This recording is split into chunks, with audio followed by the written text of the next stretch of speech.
சீமான் மேலே எனக்கு பொறாமைலாம் கிடையாதுங்க. ஆனால் ரொம்ப கோவம் இருக்குது. சீமானை நான் தீவிரமாக எதிர்க்கிறேன். ஏன் தெரியுமா? ஏன்னா சீமான் கிட்ட நேர்மை கிடையாதுங்க.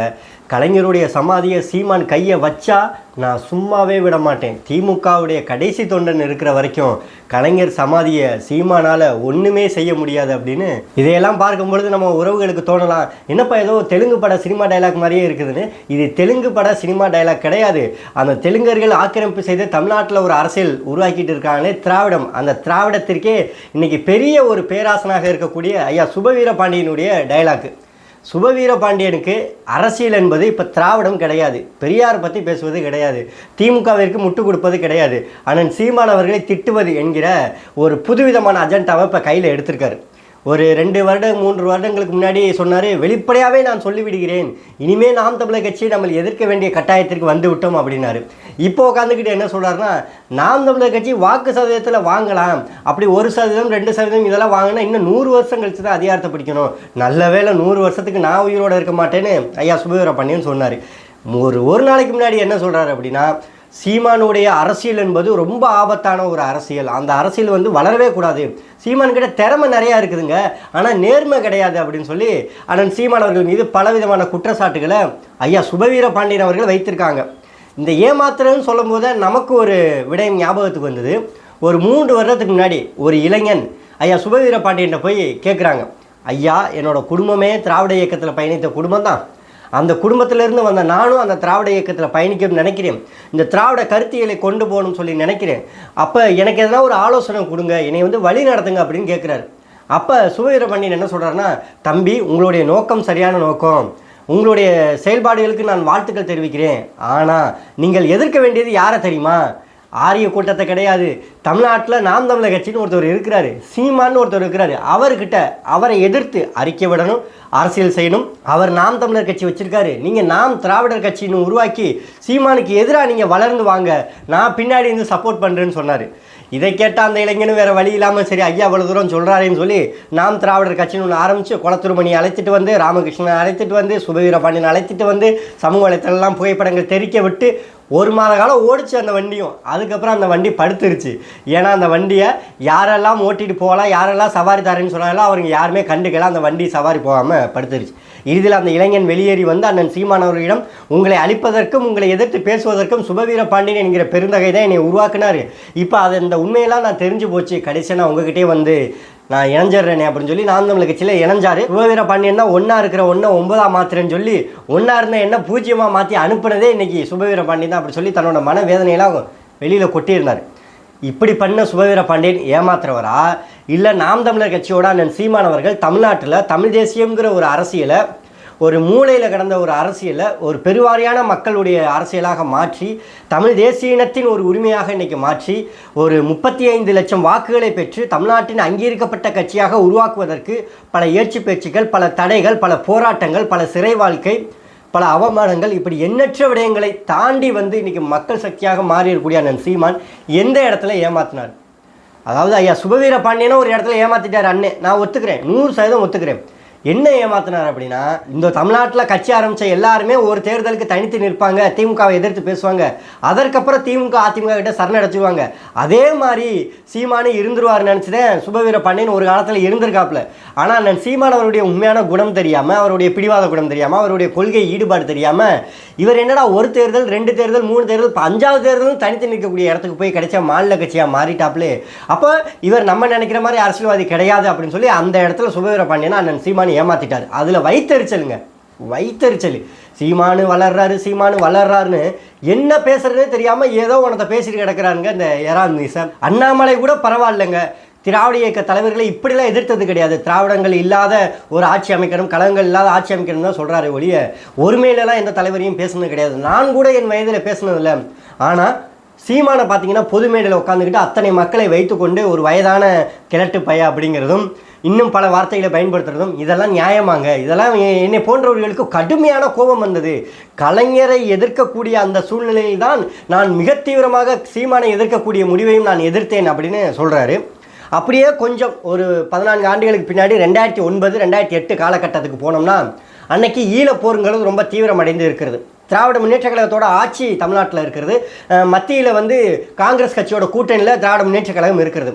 அன்னைக்கு போரை வந்து தடுத்து நிறுத்தணும், போருக்கு தமிழ்நாட்டுடைய அமைச்சர் முதலமைச்சர் வந்து நடவடிக்கை எடுக்கணும், இல்லை ராஜினாமா செய்யணும், இல்லை கூட்டணி விட்டு விலகணும், காங்கிரஸ் கட்சியை எதிர்த்து போராடணும். நீங்கள் போராடவில்லைனாலும் எங்களையாவது போராட விடுங்கன்னு சொல்லி போராடிய அத்தனை பேரும் யார் அப்படின்னா, ஒரு பக்கம் தமிழ் தேசிய ஆதரவாளர்கள் போராடினார்கள், இன்னொரு பக்கம் பொதுமக்கள் போராடினாங்க, இளைஞர்கள் போனாங்க, கல்லூரி மாணவர்கள், பள்ளிக்கூட மாணவர்கள், இப்படி எண்ணற்ற பேர் போராடினாங்க. அதில் ஒரு பகுதியாக தந்தை பெரியார் திராவிடர் கழகம், திராவிடர் கழகங்கள், இன்னும் பெரியாரிய அமைப்புகள், இப்படி பல அமைப்புகள் வந்து ஈழப்போரை வந்து தடுத்து நிறுத்தணும்னு சொல்லி அன்றைக்கி திமுகவிற்கு எதிராக போராடினாங்க. அப்போ திமுகவுடைய அரசாங்கம் என்ன செய்யுதுன்னா, போராடக்கூடிய இந்த பெரியாரிய அமைப்புகள் அத்தனையுமே கைது செய்து நெருக்கடி கொடுக்குது, அவர்களை தேடி தேடி வேட்டையாடு. அப்போது ஒரு கட்டமாக எல்லை மீறி போகும்போது திமுகவினர் பெரியாருடைய சிலையை உடைக்கிறாங்க. அதை திராவிடர் கழகம் எதிர்த்து போராடுகிறது. அதை தாண்டி பெரியாருடைய சிலையை திமுகவினர் உடைக்கிறாங்க. அப்போ சுபவீர பாண்டியன் மிக கடுமையான வார்த்தைகள்லாம் பயன்படுத்துகிறாங்க, கருணாநிதி அவர்கள் இன துரோகி என்று. போரெல்லாம் முடிந்த பிறகும் கூட இதே தமிழ் தேசிய அமைப்புகளிடம் சுபவீர பாண்டியன் பேசியதெல்லாம் கருணாநிதி ஒரு துரோகி, இனத்திற்கு அவரை போன்ற ஒரு துரோகியை இனிமேல் நம் வாழ்நாளையும் பார்க்க முடியாது என்று தன் வாயால் வாக்குமூலம் கொடுத்த ஒரு பெருந்தகை யாருன்னா ஐயா சுபவீர பாண்டியன். அப்படிப்பட்ட சுபவீர பாண்டியன் அன்னைக்கு 2011க்கு பிறகு 2014 கூடா நட்பு கேடா முடியும்னு சொல்லி காங்கிரஸ் கட்சியிலேருந்து ஐயா கருணாநிதி வெளியில் வராங்க. ஏன் வெளியில் வந்தாங்க? சுபவீர பாண்டியன் ஒரே ஒரு கேள்வி தான், எதற்காக காங்கிரஸ் கட்சியிலிருந்து திமுக வெளியேறி வந்தது, கூடா நட்பு கேடா முடியும் ஏன் சொன்னது, ஈழத்தமிழர்கள் விடயத்தில் காங்கிரஸ் எங்களை ஏமாற்றி விட்டதுன்னு ஐயா கருணாநிதி இந்த வார்த்தையை பதிவு செய்தாரா இல்லையா? இறுதியாக டெசோ மாநாட்டில் 2014 உண்ணாவிரதம் இருந்து இந்த முடிவை எடுத்தாரா இல்லையா? மீண்டும் தளபதி ஸ்டாலின் அவர்கள் நமக்கு நாமே திட்டத்தின் மூலியமாக 2016 சட்டமன்ற தேர்தலில் இதே காங்கிரஸ் கட்சியோடு கூட்டணி வைத்தாரா இல்லையா? நாங்களும் காங்கிரஸ் கட்சியும் ஒட்டி பிறந்த இரட்டை குழந்தைகள்னு சொல்லி பொது மேடையில் அறிவிப்பு வெளியிட்டாரா இல்லையா? அப்போது கருணாநிதி சொன்னதும் பொய், சுபவீர பாண்டியன் சொன்னதும் பொய், இறுதியில் ஸ்டாலின் சொன்னதே உண்மையா? இல்லை அவர்கள் 2 பேரும் சொன்னது உண்மை, ஸ்டாலின் சொன்னது பொய், இல்லை அதுவே துரோகமா? எந்த முடிவில் நீங்கள் உறுதியாக இருக்கீங்க? இன்றைக்கி வந்து சுபவீர பாண்டியன் கருணாநிதி செய்த துரோகத்தையும் திமுக செய்த துரோகத்தையும் காங்கிரஸ் செய்த துரோகத்தையும் மறந்து விட்டு மறுபடியும் அவர்களுக்கு அடிமையாக அறிவாலயத்தில் 200 ரூபா வாங்கிக்கிட்டு நாம் தமிழர் கட்சி எதிர்த்து பேசிக்கிட்டு சீமானை எதிர்க்கிறேன்னு சவுடால் விட்டுக்கிட்டு அவர் வந்து திரியலாம். நீங்களே உங்கள் வாயால் தமிழின தலைவர், தன்மான தலைவர், தானே தலைவர் சொல்லக்கூடிய கருணாநிதி அவர்கள் சொன்னது தான் நாங்களும் சொல்கிறோம். காங்கிரஸ் கட்சி துரோகம் செய்தது, எதற்காக அவர்களோட கூட்டணி அப்படின்னு. இதில் என்ன தவறு இருக்குது? அப்போ இன்றைக்கி நீங்கள் நடந்த தவறையெல்லாம் மறந்து விட்டு இன்றைக்கி நீங்கள் வந்து மானம் இல்லாமல் ரோசம் இல்லாமல் இருக்கிறீங்க அப்படிங்கிறதுக்காண்டி சீமானவர்களும் அப்படி இருக்கணுங்கிற அவசியம் கிடையாது. அப்போ உண்மையை பேசக்கூடிய அண்ணன் சீமானவர்களையும் நாம் தமிழர் கட்சியும் உங்களை பார்த்து எதற்கு கோபம் வரணும்? என்ன கேட்டால் உங்களால் போராட முடியலையா? அமைதியாக நீங்கள் ஒதுங்கி நடந்து போயிடணும். நீங்களே அந்த காணொலியில் சொல்கிறீங்க, என்னால் சீமான் மாதிரிலாம் பெரிய படைகளை திரட்ட முடியாது, நான் ஒத்துக்கொள்கிறேன், என்னால் இனிமேல் ஒரு கட்சி ஆரம்பிச்சலாம் அந்த அளவுக்கு செய்ய முடியாது, சீமான் அளவுக்கு புகழ் வந்து எனக்கெல்லாம் கிடையாது, ஆனால் சீமான் செய்வது தவறு அப்படின்னு நீங்கள் சொல்கிறீங்களே, அந்த மாதிரி நீங்கள் வந்து ஒத்துக்கொள்ளுங்க. அறிவாலயத்தில் 200 ரூபா வாங்கிட்டு திமுகவை எதிர்த்து என்னால் பேச முடியாது, திராவிடத்திற்கு முட்டு கொடுத்துக்கிட்டு என்னால் வந்து திமுக எதிர்த்து பேச முடியாது அப்படின்னு சொல்லி நீங்கள் உங்கள் வாயிலே ஒத்துக்கொண்டு அமைதியாக போயிருங்க. ஏன் நாம் தமிழர் கட்சி மன்னன் சீமான் அவர்களையும் விமர்சனம் செய்கிறீங்க?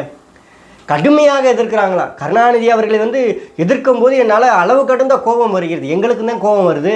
ஐயா அவர்கள் 2009 இந்த மாதிரி பண்ணிட்டாங்களே அப்படின்னு. அதற்கு முன்னாடி வரைக்கும் ஐயா கருணாநிதி அவர்கள் இவ்வளோ ஏச்சு பேச்சுக்கள் யாராவது பேசியிருக்கிறாங்களா? இல்லை அதுக்கு எதனா வாய்ப்பு அவர் கொடுத்துருக்கிறாரா? எல்லாரும் அவரை வந்து தமிழினத்தின் தலைவர் தானே கொண்டாடிக்கிட்டு இருந்தாங்க. ஏன் அந்த நேரத்தில் மட்டும் அவர் அப்படி செய்தார்?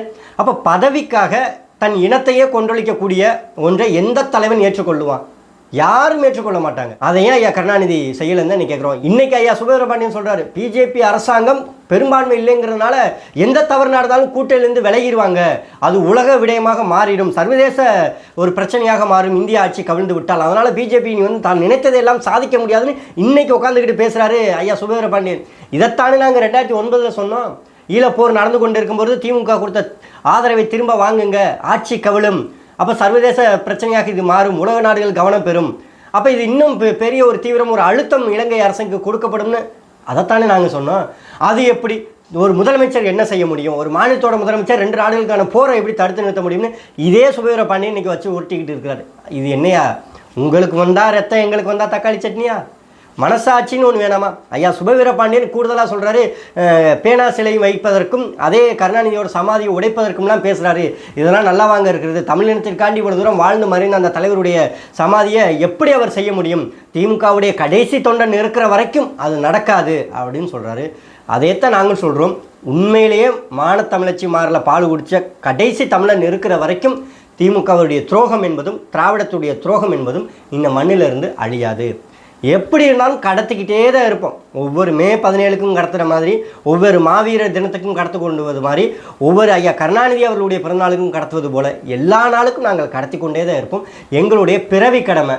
உங்களுக்கு அது பெரிய கொடுமையாக மாறும், கவலையே படாதீங்க. திமுகவுடைய கூட்டணியில் இருக்கக்கூடிய அண்ணன் வேல்முருகன் சொல்கிறாரு, திமுக அப்படி ஒன்றும் பெரிய ஆட்சியெலாம் ஒன்றும் கொடுக்கல. திமுக பல விமர்சனங்களுக்கு உள்ளடங்கிய ஒரு கட்சியாக தான் இருக்குது. எண்ணற்ற ஒரு முரண்பாடான திட்டங்கள்லாம் கொண்டு வந்து தான் இருக்கிறாங்க. அவங்களோட ஆட்சியில் குறை சொல்வதற்கு எதுவுமே இல்லைன்னா நான் பொய் சொல்ல மாட்டேன். நான் என்னோட இயல்பான குணம், நான் எல்லாத்தையுமே எதிர்த்து கொண்டு தான் இருப்பேன். எவ்வளோ பெரிய தலைவர்கள்லாம் சொல்கிறாங்க, எங்கள்கிட்ட கூட்டணி வச்சு எங்கள் சின்னத்தில் நின்றுபிட்டு எப்போ பார்த்தாலும் சட்டமன்றத்தில் எல்லா நாளுமே எங்கள் கட்சிக்கு எதிராக, எங்கள் ஆட்சிக்கு எதிராக குரல் கொடுக்குறீங்களே ஏன் வேல்முருகன், என்னோட இயல்பு அப்படின்னு அண்ணன் வேல்முருகன் சொல்கிறாரு. அவர் உண்மையிலேயே கொள்கைப்படி நடக்கிறாரு, நியாயத்தின் வழி நிற்கிறாரு. ஆனால் ஐயா சுபவீர பாண்டியன் அதைத்தான் நாங்கள் வெளியில் இருந்து பண்ணுறோம். அவர் கூட்டணியில் இருந்துக்கிட்டு பண்ணுறாரு, நாங்கள் வெளியில் இருந்துக்கிட்டு பண்ணுறோம்.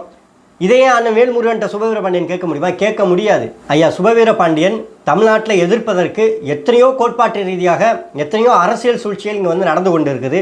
அதையெல்லாம் தீவிரமாக எதிர்க்கிறேன் என்கிற வார்த்தையை விட நாம் தமிழக கட்சியும் தமிழ் தேசியத்தையும் நான் எதிர்க்கிறேன் என்கிற வார்த்தை வருகிறது என்றால் அப்போ தமிழ் தேசியம்தான் இங்கே ஆபத்தானது என்பதை அவர்கள் உணர்ந்து இருக்கிறாங்க.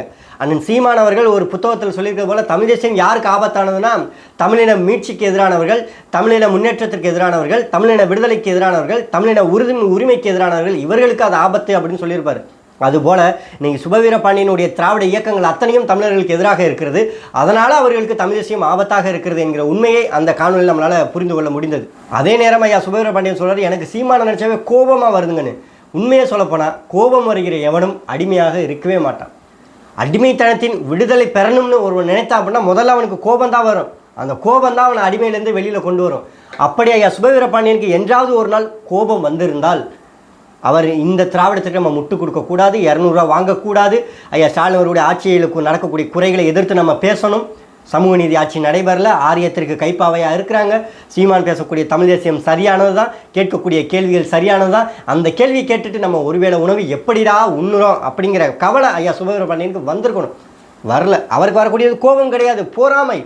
முழுக்க 100% பொறாமை தான். எவ்வளவு ஒரு பெரிய மனிதர், பல வரலாற்றுகளை அறிந்த ஒரு உண்மையாளர், அவர்கிட்ட போய் இவ்வளி மோசமான வார்த்தைகளையும் ஒரு பொய்யான உருட்டுகளையும் கேட்கும் போதெல்லாம் இன்னும் நீ திருந்தவே மாட்டியாயா, என்னையா உனக்கு பிரச்சனை அப்படின்னு கேட்க தோணுது நமக்கு.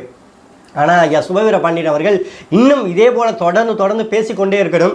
ஏன்னா எங்களை மாதிரி ஆட்களுக்கு, உங்களை மாதிரி ஆட்கள் தான் ஒரு நல்ல கண்டென்ட்டாக கொடுத்துக்கிட்டு இருக்கீங்க. உங்களை மாதிரி ஆட்கள் வார்த்தைகளில், உங்களை மாதிரி ஆட்கள் பேச தான் எங்களை மாதிரி வலைவலி நடத்தக்கூடியவர்களுக்கெல்லாம் ஒரு நல்ல வாய்ப்பாக அமையும். அதனால் ஐயா சுபவீர பாண்டியன் அவர்கள் மீண்டும் எதனா ஒன்று கான்ட்ரவர்சியாக பேசி எங்களை போன்றவர்களுக்கு ஒரு வாய்ப்பு கொடுக்குமாறு அன்போடு கேட்டுக்கொள்கிறோம். எப்படி நீங்கள் தெலுங்கு பட வசனங்கள் போல பல வசனங்களை பேசுனீங்களோ அதையெல்லாம் ஒரு நாள் அதே தெலுங்கு படத்தில் இறுதி காட்சியில் பாசத்தோடு அழுது கொண்டு நம்ம இவ்வளோ தூரம் அவதிப்படுகிறோமே, நம்ம செய்த தவறுக்கெல்லாம் நம்ம உணர்ந்து விட்டோமே அப்படின்னு அழுகக்கூடிய ஒரு வசனமும் வரலாம் எதிர்காலத்தில். கொஞ்சம் கவனமாக இருங்க.